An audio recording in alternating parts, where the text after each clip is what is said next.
Hello everyone, how's it going? I'm back with an oldie but a goodie. Inuyashiki, which first aired in Japan in 2017 and is based on a manga by Hiroya Oku.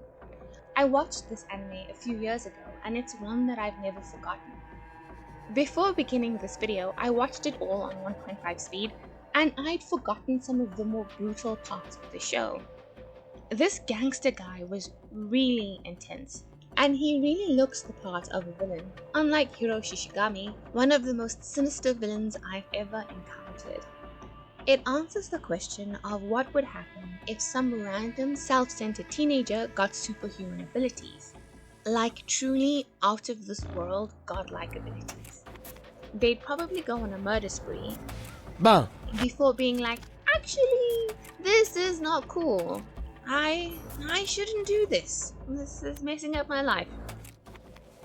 I wonder if a certain other teenager with godlike abilities would have come to such a conclusion, and I think it's unlikely. By the end of Light's run, he's not a teenager anymore. But I'm not sure Shishigami can really be called a villain. Maybe antagonist? Anyway, that's not important right now because this video is about Ichiro Inuyashiki, the unlikely hero.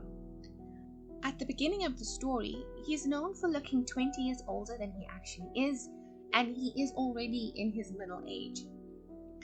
He is kind and honorable, but meek and timid. Like, even in his daydreams, he's weak.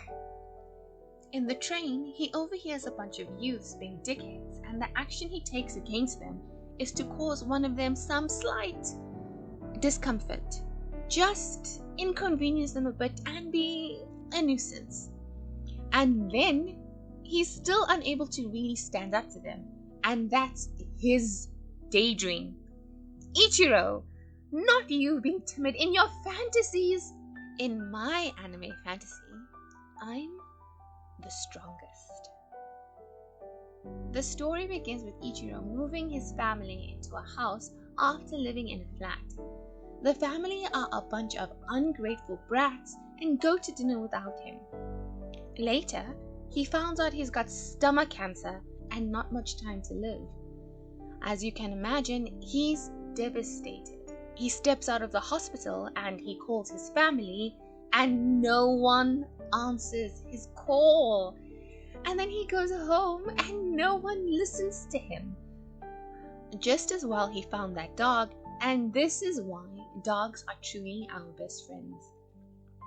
Ichiro cries on his own, wondering if anyone would even care if he died. In his despair, he takes the dog for a walk in the park, and also, just an aside, he keeps the dog in his room, which means him and the missus are living separately, which means this is a 4-bedroom house and his family really should have been more appreciative. So while my guy is having a full-on breakdown in the park, aliens crash into him and kill him, or really badly injure him and some high school kid. The aliens are like, oh shit, man, we weren't supposed to kill any of these guys. So the solution is to revive them by giving them weapon bodies, because that's all they have on them at the time. And one guy is like, that could doom their planet. And the other guy is basically like, not my circus, not my monkeys. Except they just gave the monkeys machine guns and a couple of nukes. So, Ichiro wakes up in the morning, feeling brand new and refreshed, and makes his way home. And there's no scene of his family being like, oh my god, where were you? Because I have the suspicion that my man Inuyashiki isn't the type to be out all night. So they didn't even notice he was gone, which is very sad. He eventually realizes he's got a machine weapon body and freaks out. Like, the aliens didn't even leave him with like a manual or a post-it note or something. I'm not going to get into the whole plot of Inuyashiki, so if you haven't watched it, go do that and then come back to this video. I want to talk about the unlikely protagonist that is this middle-aged man with grey hair, a receding hairline, and jowls. His family thinks he's lame and don't give him the love and respect he deserves for giving them a good life and loving them to the best of his abilities.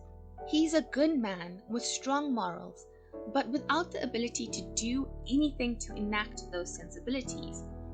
I've been thinking about the choice to give him stomach cancer over something else. I imagine years of him swallowing his recriminations and desires and impulses to act and be brave, decades of towing the line and ignoring issues when he desperately wants to do something. Swallowing and swallowing until his stomach became diseased. Even in his own family, he is small and unheard, swallowing so many words and feelings. I kinda didn't like that they start treating him so much better after they discover that he's one of the two most powerful people in the world. I mean, it's nice that they start showing him the affection he deserves, but he shouldn't have to become an alien cyborg who saves lives in order for that to happen. But then you could say that his new abilities give him the confidence and strength to embrace the person he's always been, to act on his desire to protect the innocent and save lives, to be loudly himself in front of his family so that they might love and cherish him. When he first discovers his abilities, he goes through an identity crisis. Am I really myself or just an AI pretending to be me? I mean, are any of us real or just a figment of some cute anime girl's dreams? He finds himself through the most vulnerable parts of his humanity. Crying after saving a life comforts him the first time.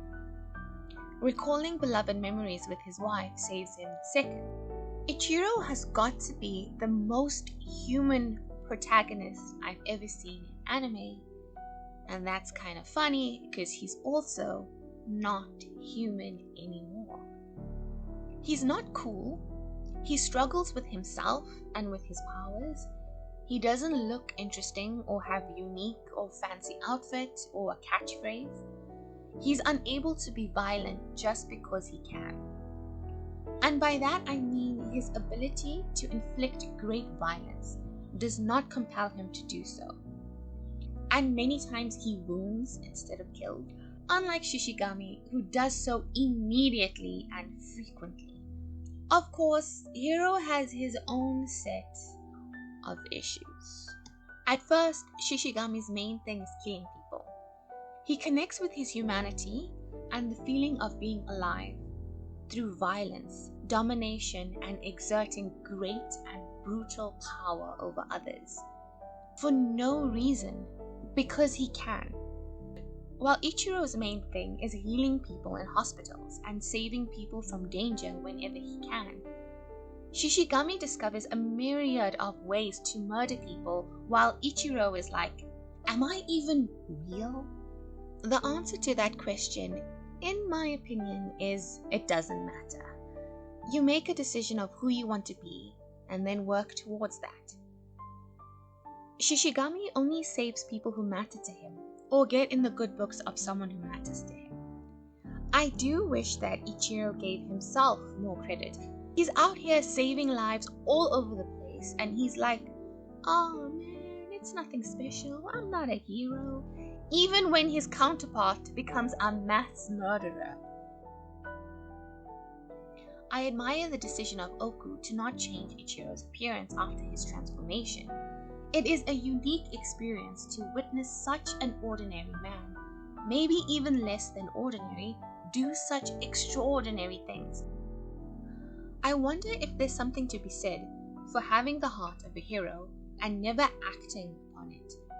Perhaps that's why he never sees himself as a hero, because only doing the right thing when you're invincible is kinda cowardly in itself. Ichiro isn't Deku running to save his friend when he's got no means to actually do anything about it.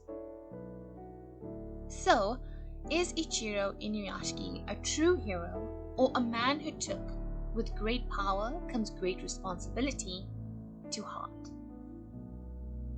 Thank you for watching this far, and I'd love to hear your thoughts. Do you think Ichiro is a true hero? Do you think Shishigami is a villain? I'd love to hear your thoughts in the comments, and please like, share, subscribe, all those good things. I'm Kayla. See you next time. Bye.